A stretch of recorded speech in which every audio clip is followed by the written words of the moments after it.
We said last time that Han Xin was spared from being killed because of his majestic stature.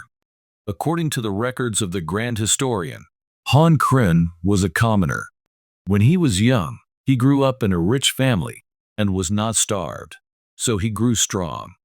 In ancient times, studying was a costly thing to do.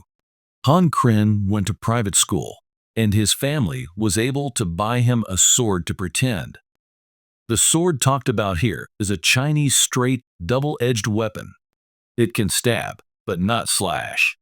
Against combat, swords are not as practical as knives, and are very much more expensive to build.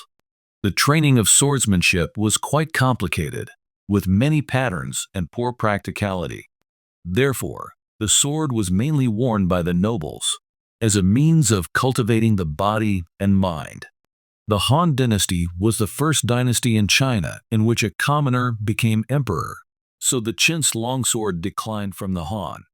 By the Song Dynasty, after the rise of the imperial examinations and the abolition of aristocracy, China entered a completely civilian society, and the longsword was basically eliminated. Han Xin's poverty would have been after the death of his father and mother. A strong young man who doesn't work, of course, has no income, so he dallied around to catch a meal. First, he traveled to the house of a pavilion chief in Nanchang for several months to eat.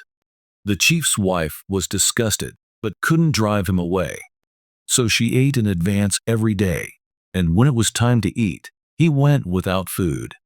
This led to the later begging for food from the washerwoman.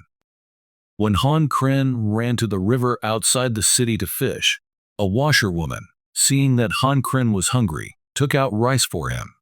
He did so for tens of days. Han Xin was very grateful to the washerwoman and said, "I will repay heavily." The washerwoman said angrily, "A young man cannot feed himself. I am giving you food out of pity, for you are the descendant of a nobleman. Do I expect you to repay me?" The washerwoman treats Han Xin as a down-and-out nobleman. That's why she feeds him. If the commoner's son was unproductive, the washerwoman would not be so kind and would lecture the young man on how to behave.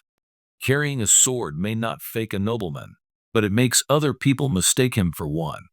Not only did Han Xin rely on fakes to eat, he also relied on fakes to save his life. Of course, faking it is also a high-risk endeavor. We'll tell this story another time.